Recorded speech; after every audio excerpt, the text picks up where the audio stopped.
Hello friends, my self Rizwana. So TET and డిఎస్సిలో భాగంగా మనకు సైకాలజీ నుంచి ఈరోజు మనం కొన్ని ఇంపార్టెంట్ బిట్స్ని డిస్కస్ చేసుకుందాం ఫ్రెండ్స్. దాంట్లో ఫస్ట్ బిట్ చూడండి. పెరుగుదల మరియు వికాసం అనేది సాధారణంగా వీటి కొలతలకు సంబంధించినది. ఆప్షన్స్ చూడండి. ఒక వ్యక్తి యొక్క గుణాత్మక అంశాలకు మాత్రమేనా, ఒక వ్యక్తి యొక్క పరిమాణాత్మక అంశాలకు మాత్రమేనా, ఒక వ్యక్తిలో సంభవించిన మార్పుల, లేక ఒక వ్యక్తిలో అనువాంశికత కారకాలు మాత్రమేనా? సో మనకు ఆన్సర్ ఏమవుతుంది ఫ్రెండ్స్? పెరుగుదల అనేది మనకు పెరుగుదల మరియు వికాసం రెండింటి మధ్య కొలతకు సంబంధించినది, అంటే ఒక వ్యక్తిలో సంభవించిన మార్పులకు కానీ ఫ్రెండ్స్ ఆన్సర్ వచ్చేసి ఆప్షన్ 3 అవుతుంది మనకు. సో సెకండ్ బిట్ చూడండి. జీన్ పియాజే ప్రకారం ఒక నిర్దిష్ట ప్రవర్తనను నిర్వహించడానికి సాధారణ సామర్థ్యంగా తోడ్పడే సంజ్ఞానాత్మక నిర్మాణం యొక్క యూనిట్. చూడండి ఫ్రెండ్స్, క్వశ్చన్ ఇంకోసారి రిపీట్ చేస్తున్నా. పియాజే ప్రకారం ఏంటి? ఒక నిర్దిష్ట ప్రవర్తనను నిర్వహించడానికి సాధారణ సామర్థ్యంగా తోడ్పడే సంజ్ఞానాత్మక నిర్మాణం యొక్క యూనిట్ ఏంటి ఫ్రెండ్స్? ఆప్షన్స్ చూడండి. సాధారణీకరణమా, స్కీమానా, అనుగుణ్యంనా, సమతౌల్యంనా? సో మనకు ఆన్సర్ వచ్చేసి స్కీమా అండి. ఒక నిర్దిష్ట ప్రవర్తనను నిర్వహించడానికి సాధారణ సామర్థ్యం, మనకు ఎంత సామర్థ్యం ఉంది అనేది కన్ఫర్మ్ చేసుకోవాలి. సంజ్ఞానాత్మక నిర్మాణం యొక్క యూనిట్ ఏంటి అంటే స్కీమా అంటారండి దాన్ని. ఓకేనా? నెక్స్ట్, క్రింది వాటిలో ఫలిత నియమానికి ఉదాహరణ ఏంటి చూడండి ఫ్రెండ్స్. ఒక ఉపాధ్యాయుడు తన ప్రాథమిక పాఠశాల విద్యార్థులకు కొన్ని గణిత సమస్యలను సెలవుల్లో ఇంటి పనిగా ఇచ్చాడు. ఒక ఉపాధ్యాయుడు తన 4వ తరగతి విద్యార్థులను వారు 1వ తరగతి నుంచి నేర్చుకున్న ఏదైనా ఒక పద్యం పఠించమని అడిగాడు. ఒక ఉపాధ్యాయుడు వర్ణమాల రాయడంను గ్రేడ్ 1గా మాత్రమే పరిచయం చేశాడు. ఉపాధ్యాయుడు ఒక విద్యార్థినిని ప్రతిసారి క్లాస్లో మెచ్చుకోవడం వల్ల అతను గణిత సమస్యలను త్వరగా పరిష్కరించడం ప్రారంభించాడు. సో చూడండి, ఫలిత నియమానికి ఉదాహరణ ఏంటండి? ఫస్ట్, ఉపాధ్యాయుడు ఒక విద్యార్థిని ప్రతిసారి క్లాస్లో మెచ్చుకోవడం అంటే తనకి ఏదైనా ఒక రకమైన పునర్బలనం ఇవ్వాలి. అది పాజిటివా నెగిటివా అనేది దట్స్ డిపెండ్స్ ఆన్ సిచ్యువేషన్ అండి. సో మనం ఒక విద్యార్థిని ఏంటి అనేది ఎప్పుడైనా సరే తనకు ప్రోత్సాహాన్ని అందిస్తే, అంటే పాజిటివ్గా మనం తనని మెచ్చుకున్నాము అంటే తను ఇంకా నేర్చుకోవడానికి ఎక్కువగా ఉత్సాహం చూపిస్తాడు అనేది ఫలిత నియమం వస్తుందండి. అయితే ఉపాధ్యాయుడు ఒక విద్యార్థిని ప్రతిసారి క్లాస్లో మెచ్చుకోవడం వల్ల అతను గణిత సమస్యలను త్వరగా పరిష్కరించడం ప్రారంభించాడు. ఇది మనకు ఆన్సర్ అవుతుందండి. ఓకేనా? సో నెక్స్ట్ చూడండి. వైగాట్స్కీ ప్రకారం ఒక వ్యక్తి అభివృద్ధిలో ఇది ప్రధాన పాత్ర పోషిస్తుంది. వైగాట్స్కీ ప్రకారం ఒక వ్యక్తి అభివృద్ధిలో ఇది ప్రధాన పాత్ర పోషిస్తుంది. ఏంటది? ఆప్షన్స్ చూడండి. సంస్కృతిన, అచేతన మనస్సున, అనువంశికతన, హార్మోన్స్న? సో మనకు ఆన్సర్ ఏమవుతుందండి? ప్రధాన పాత్ర, అభివృద్ధిలో ప్రధాన పాత్ర అనేది సంస్కృతి అండి. ఓకేనా? అనువంశికత, హార్మోన్స్, అచేతన మనస్సు ఇవేం సంస్కృతిలో ఉండవండి. సో మనకు మెయిన్ మనం ఏ కల్చర్లో పెరుగుతున్నాము, ఎలా ఉంటున్నాము అనేది వేరే వాళ్ళని చూసి నేర్చుకుంటాం కాబట్టి దీనికి ఇక్కడ సంస్కృతి అనేది ప్రధాన పాత్రను వహిస్తుంది. వ్యక్తులు ఈ దశ నుంచి తమ భావోద్వేగాలను వ్యక్తీకరించడానికి భాషను ఉపయోగించడం ప్రారంభిస్తారు. ఆప్షన్స్ చూడండి. పూర్వ బాల్యం నుంచా, శైశవం నుంచా, కౌమార దశ నుంచా, యుక్త వయస్సు నుంచా? వ్యక్తులు ఈ దశ నుండి తమ భావోద్వేగాలను వ్యక్తీకరించడానికి భాషను ఉపయోగించడం ప్రారంభిస్తారు. ఎప్పటి నుంచి శైశవంలో మాటలు వస్తాయండి? లేదు. కౌమార దశలో మాటలు రావడమే కాదు, అన్నీ కూడా చేసుకుంటాము. యుక్త వయస్సు కాదు, పూర్వ బాల్య దశలో. ఇక్కడ మనకు సింపుల్గా ఏంటంటే భాషను ఉపయోగించడం ప్రారంభించేది ఎప్పుడండి? పూర్వ బాల్య దశ. ఓకేనా? నెక్స్ట్, ఎరిక్సన్ యొక్క సాంఘిక సిద్ధాంతం ప్రకారం పాఠశాల మరియు ఉపాధ్యాయులు ఏ దశలో విద్యార్థులు తమ పనిలో విజయం మరియు వైఫల్యంతో సంబంధం తేడా లేకుండా తమ వల్ల అనుకూల వైఖరిని కలిగి ఉండేలా జాగ్రత్త వహించాలి? ఎరిక్సన్ ప్రకారం అండి. ఎరిక్సన్ది సాంఘిక సిద్ధాంతం ప్రకారం అండి. దీని ప్రకారం పాఠశాల మరియు ఉపాధ్యాయులు ఏ దశలో విద్యార్థులు తమ పనిలో విజయం లేక వైఫల్యంతో సంబంధం లేకుండా తమ వల్ల అనుకూల వైఖరిని కలిగి ఉండేలా జాగ్రత్త వహించాలి. అవి చూడండి. చొరవ, అపరాధంన, శ్రమశీలతన, న్యూనతన, తదాత్మ్యంన, పాత్ర సంభ్రమంన, స్వయం ప్రతిపత్తిన, సిగ్గు మరియు సంశయంన. నాకు ఆన్సర్ ఏమొస్తుందండి? శ్రమశీలత న్యూనత అండి. శ్రమశీలత న్యూనత. ఓకేనా. నెక్స్ట్, కోల్బర్గ్ ప్రకారం క్రింది వాటిలో ఒకటి నైతిక వికాసంలో ఉత్తర సాంప్రదాయ స్థాయికి చేరుకున్న వ్యక్తి యొక్క లక్షణం. కోల్బర్గ్ ప్రకారం క్రింది వాటిలో ఒకటి నైతిక వికాసంలో ఉత్తర సాంప్రదాయ స్థాయికి చేరుకున్న వ్యక్తి యొక్క లక్షణం. ఉత్తర సాంప్రదాయ స్థాయికి చేరుకున్న లక్షణం ఎలా ఉంటుంది అనేసి అడుగుతున్నారు. ఆప్షన్స్ చూడండి. ప్రశ్నించకుండా సాంఘిక నిబంధనలను అంగీకరించడము, లేదంటే తనను తాను అథారిటీలో గుర్తించడము, ఇతరుల ఇష్టాయిష్టాల ప్రకారంగా పనిచేయడము, వారి మనస్సాక్షి ప్రకారం వ్యవహరించడం. ఏంటండి ఆన్సర్ వచ్చేసి వారి మనస్సాక్షి ప్రకారం పనిచేస్తారండి. ఓకేనా. మేజ్ ఆటను పరిష్కరించడం దీని యొక్క ఉదాహరణ. చూడండి, విభిన్న ఆలోచన, సృజనాత్మక ఆలోచన, సమైక్య ఆలోచన, విమర్శనాత్మక ఆలోచన. మేజ్ ఆటను పరిష్కరించడం దీని యొక్క ఉదాహరణ. దేని అండి? సమైక్య ఆలోచన. మేజ్ ఆట అనేది సమైక్య ఆలోచనకు సంబంధించినదండి. ప్రతిభావంతమైన నాయకుడు ఈ పరంగా సమూహ సభ్యునిపై తన ఆధిక్యతను చూపించాలి. ప్రతిభావంతమైన నాయకుడు ఈ పరంగా సమూహ సభ్యులపైన తన ఆధిక్యతను చూపించాలి. ఆప్షన్స్ చూడండి. సమూహం గౌరవించే గుణాలు ఉండాలా, ఆర్థిక స్థితిన, విద్యార్హతలన, నియమాలను శాసించడంన. సో మనకు ఆన్సర్ వచ్చేసి సమూహం గౌరవించే గుణాలు కలిగి ఉండడం అండి. Okay, option 1 is the answer అవుతుంది. నెక్స్ట్, ఒక పరిశోధకుడు విద్యార్థుల నుండి తమ ఉపాధ్యాయుల బోధన అభ్యసన ప్రక్రియలో సోషల్ మీడియాను ఉపయోగిస్తున్నారా అని తెలుసుకుంటకు సమాచారాన్ని సేకరించాడు. సమాచారాన్ని సేకరించడానికి పరిశోధకుడు ఉపయోగించిన పద్ధతి ఏంటి? ఓకే, ఒక పరిశోధకుడు విద్యార్థుల నుంచి తమ ఉపాధ్యాయుడు బోధనాభ్యసన ప్రక్రియలో సోషల్ మీడియాను ఉపయోగిస్తున్నారా అని తెలుసుకునే సమాచారాన్ని సేకరించాడు. ఈ సమాచారాన్ని ఇలా సేకరించడాన్ని ఏ పద్ధతి అంటారు? ప్రయోగాత్మక పద్ధత, వ్యక్తి అధ్యయన పద్ధత, సర్వే పద్ధత, పరిశీలన పద్ధత. ఏంటండి ఆన్సర్ వచ్చేసి మనకు సర్వే పద్ధతి అండి. ఓకేనా.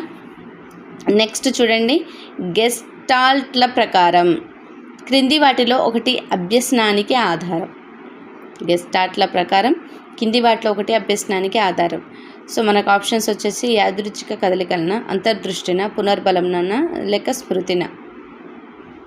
సో మనకు ఆన్సర్ ఏమవుతుందండి? అంతర్దృష్టి. గెస్టాల్ట్ వాదం అంటేనే అంతర్దృష్టి అండి. ఓకేనా. నెక్స్ట్, నైపుణ్యాల అభివృద్ధిపై దృష్టి సారించే అభ్యసన రంగం. నైపుణ్యాల అభివృద్ధిపై దృష్టి సారించే అభ్యసన రంగం ఏంటండి? ఇది ఆప్షన్స్ చూడండి. చలనాత్మకన, భావావేశంన, సంజ్ఞానాత్మకన, జ్ఞానంన. సో మనకేంటండి? చలనాత్మక రంగం. నైపుణ్యాలు అంటే మనకు చలనాత్మక రంగం వస్తుందండి. భావాల గురించి అంటే మనలో ఉన్న ఫీలింగ్స్ గురించి మాట్లాడితే భావావేశ రంగం అవుతుందండి.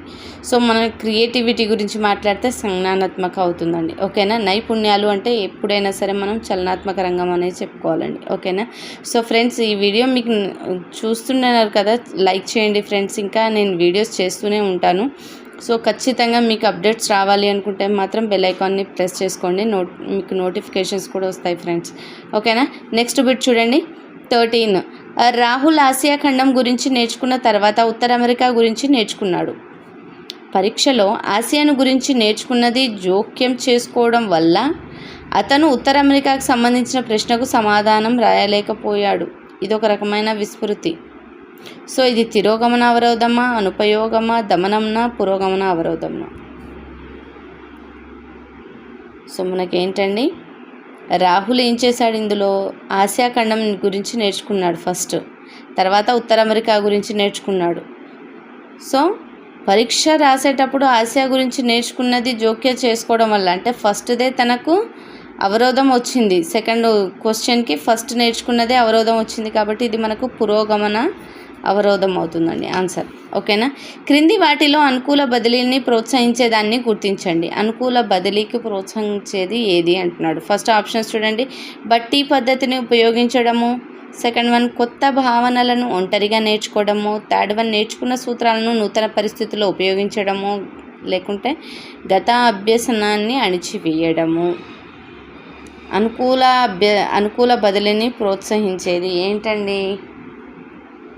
నేర్చుకున్న సూత్రాలను నూతన పరిస్థితుల్లో ఉపయోగించడమే మనకు అనుకూల బదిలీ అవుతుంది.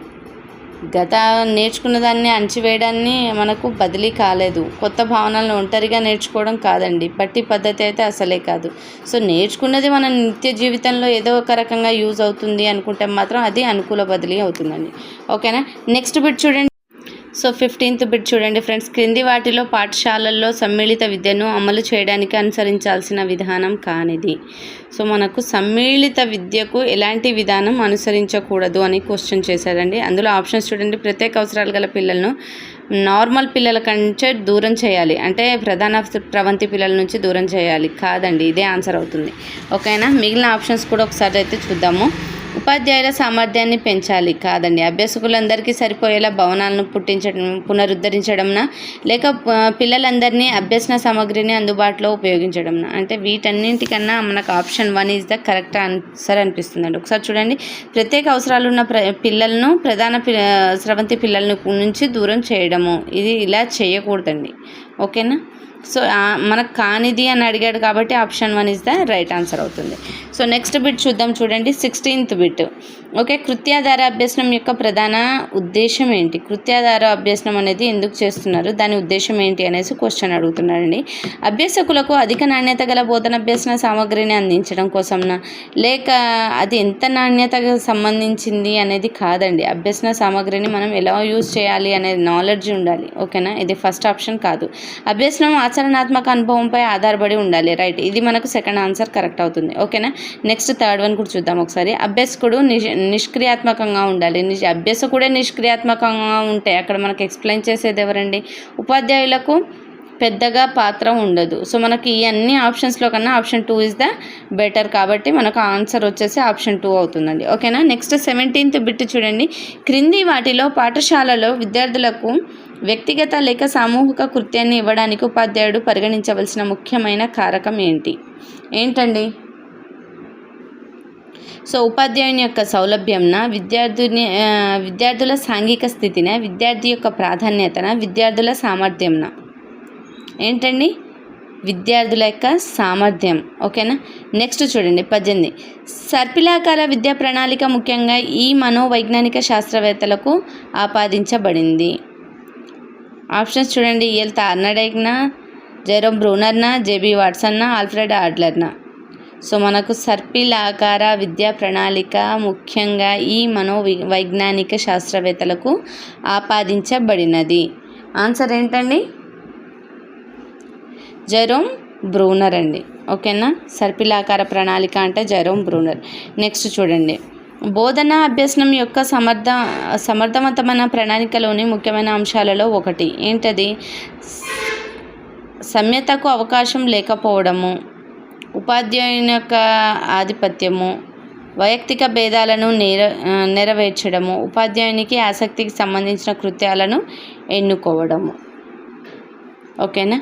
మనకు ఆన్సర్ క్వశ్చన్ చూడండి ఒకసారి. బోధనా అభ్యసనం యొక్క సమర్థవంతమైన ప్రణాళికలోని ముఖ్యమైన బోధనాభ్యసన సమర్థవంతమైన ప్రణాళిక దాంట్లో ముఖ్యమైన అంశం ఏంటి అని అడుగుతున్నాడు. అంటే వైయక్తిక భేదాలను నెరవేర్చడం, అంటే ఒక వ్యక్తికి ఇంకో వ్యక్తికి భేదాలలో ప్రణాళిక అనేది డిఫరెంట్గా ఉంటుంది.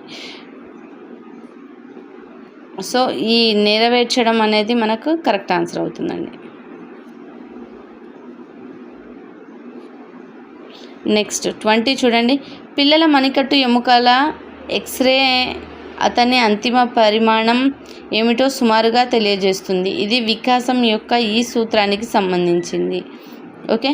ఇది వికాసం ప్రాయుక్తీకరించబడిన దానిక, వికాసం సాధారణ నుంచి నిర్దిష్ట భాగాలకు కొనసాగుతుందా, లేక వికాసం ఏకీకరణ సూత్రమా, పరస్పర సంబంధాల యొక్క సూత్రంనా? దేని గురించి తెలియజేస్తుందండి? వికాసం ప్రాయుక్తీకరించబడిన దాని గురించి. ఓకేనా. నెక్స్ట్ ఉద్దేశపూర్వక విస్తృతి అంటే ఏంటి? సహజంగా మర్చిపోవడంనా, అమ్నీషియానా, దమనంనా, అవరోధంనా? ఉద్దేశపూర్వకంగా మర్చిపోవడం దమనం అండి. ఏమంటారు దాన్ని? దమనం అంటారు. మార్గదర్శకత్వం అనేది ఏంటండి? మార్గదర్శకత్వం అనేది వయోజనులకు ప్రత్యేకమైన సేవన, మెరుగైన సర్దుబాటు కోసం మద్దతున, సర్దుబాటు లోపం ఉన్న వారికి సిఫార్సు చేయబడిన చికిత్సన, ఇతరుల జీవిత భారాన్ని మోయడంన? మార్గదర్శకత్వం అంటే ఏంటండి? మెరుగైన సర్దుబాటు కోసం మద్దతు అండి. ఓకే, నెక్స్ట్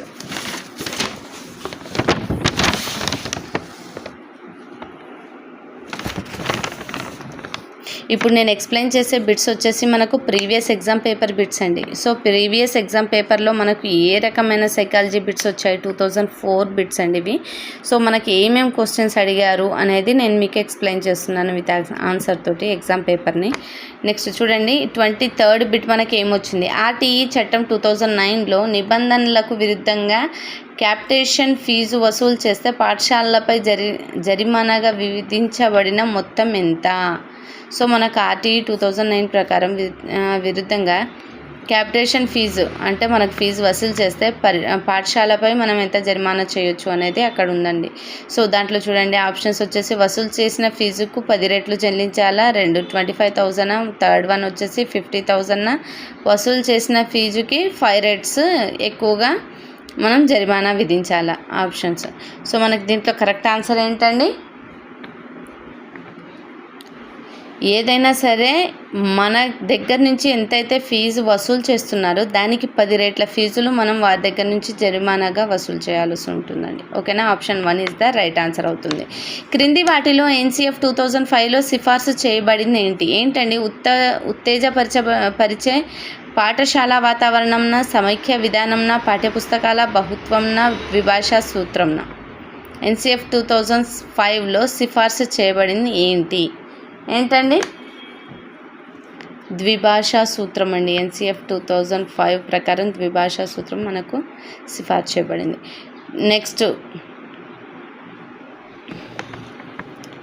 నెక్స్ట్ ధ్వనులు, రూపాంతరాలు, వాక్య నిర్మాణము, అర్థాలు మొదలైన వీటి యొక్క మూలకాలు ఏంటండి? ఉద్వేగాల, భాష, సంజ్ఞానంన, జ్ఞానంన?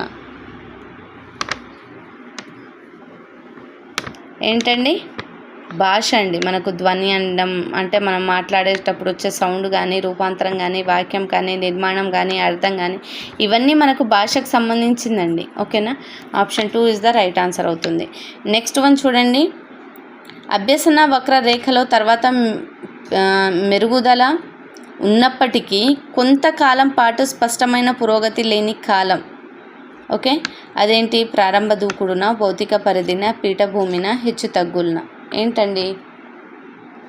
సో మనకు పీఠభూమి దగ్గర కొంతకాలం మాత్రం పురోగతి ఏమీ కనిపించదండి అభ్యసన వక్రరేఖలో. ఓకేనా, నెక్స్ట్ పావ్లోవ్ నిబంధన సిద్ధాంతంలో గంట మ్రోగడం. పావ్లోవ్ నిబంధన ప్రకారం గంట మోగడం ఏంటండి? నిబంధిత ప్రతిస్పందన, నిర్నిబంధిత ప్రతిస్పందన, నిర్నిబంధిత ఉద్దీపన, నిబంధిత ఉద్దీపన? సో మనకి ఏంటండి ఆన్సర్ వచ్చేసి నిబంధిత ఉద్దీపన అండి. గంట మోగించడం అనేది నిబంధిత ఉద్దీపన. ప్రజ్ఞాలబ్ధి ఐక్యూ భావనను ప్రవేశపెట్టిన వారు.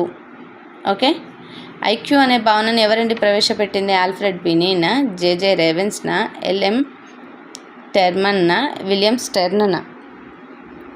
సో మనకు ఆన్సర్ వచ్చేసి ఏంటండి? విలియం స్టెర్న్ అండి. ఓకేనా, ప్రజ్ఞాలబ్ధి అనే భావన మనకి ఎప్పుడు స్టార్ట్ అయింది? ప్రవేశపెట్టింది ఎవరండి? William Stern. నెక్స్ట్ చూడండి, అంగుళి నైపుణ్య పరీక్ష దీనిని మాపనం చేస్తుంది. దేనిని మాపనం చేస్తుందండి? వైఖరులన, అభిప్రాయాలన, సహజ సామర్థ్యాలన, మూర్తిమత్వాన్న? సో మనకు సహజ సామర్థ్యాలను మాపనం చేస్తుందండి. హైపోథలామస్ క్రిందియున్న గ్రంథి దేని గ్రంథి అండి? హైపోథలామస్ అనేది అడ్రినల్న, పీయూషన, క్లోమ గ్రంథిన, లేక థైరాయిడ్ గ్రంథిన? పీయూష గ్రంథి అండి. పీయూష గ్రంథిని హైపోథలామస్ అని అంటారండి. సో ఇవి ఫ్రెండ్స్ ఈరోజు సైకాలజీ వీడియోస్. మనకు ఎవ్రీ ఎగ్జామ్స్ 10 కన్నా మోర్ దాన్ 10 డేస్ జరుగుతున్నాయండి. మార్నింగ్ అండ్ ఈవినింగ్ 2 సెషన్స్లో మోర్ దాన్ 10 డేస్ మనకు ఎగ్జామ్స్ జరుగుతున్నాయి. సో ఇవి మనకు 20th May 2024లో మార్నింగ్ సెషన్లో జరిగిన పేపర్ అండి, సైకాలజీ బిట్స్ ఈరోజు మనం చూసుకున్నాం ఈ వీడియోలో. ఇంకా మనం మిగిలిన బిట్స్ కూడా అన్ని సెషన్స్ వైజ్గా అన్ని, నాట్ ఓన్లీ సైకాలజీ అండి, మ్యాథ్స్ కానివ్వండి, ఇంగ్లీష్ కానివ్వండి, తెలుగు కానివ్వండి, సైన్స్ కానివ్వండి, అండ్ ఎస్జిటి వాళ్ళ ఈవీఎస్ కానివ్వండి, ఆ బిట్స్ అన్ని మనం డిస్కస్ చేసుకుందాము. కాకపోతే డైలీ కొన్ని బిట్స్ మనం డిస్కస్ చేసుకుందాం. మ్యాక్సిమం ఎగ్జామ్స్ వరకు మనం కంప్లీట్ చేసుకుందామండి. సో ప్రాక్టీస్ బిట్స్ ఎందుకు చేపిస్తున్నాను అంటే, మనకు ఎప్పుడైనా సరే సైకాలజీ డైరెక్ట్ బిట్స్ ఉండవండి. మనకు అంటే ఒక ఎగ్జాంపుల్ లాగా ఇచ్చేసి దానిలో ఇండైరెక్ట్గా బిట్ అడుగుతారు. సో మనకు ఇప్పుడు మనం డిస్కస్ చేసే బిట్సే రావచ్చు, లేదు అంటే ఒకవేళ ఇలాంటి ఎగ్జాంపుల్స్తోనైనా సరే మనం బిట్స్ అడిగినప్పుడు ఎలా అడిగినా సరే మనం ఆన్సర్ చేసేటట్టు ఉండాలి. కాబట్టి దీనికి ప్రాక్టీస్ అనేది చాలా ఇంపార్టెంట్ అండి సైకాలజీకి. సో అందుకే నేను ఈచ్ అండ్ ఎవ్రీ సెషన్లో జరిగిన ప్రతి సైకాలజీ పేపర్ని నేను మీకు ఎక్స్ప్లెయిన్ చేస్తాను. సో మీరు నా వీడియో నచ్చింది అనుకుంటే ఖచ్చితంగా నేను చేసే వీడియోస్ చూడాలి అనుకుంటే ఛానల్ని సబ్స్క్రైబ్ చేసుకోండి అండ్ లైక్ చేయండి ఫ్రెండ్స్. So thank you.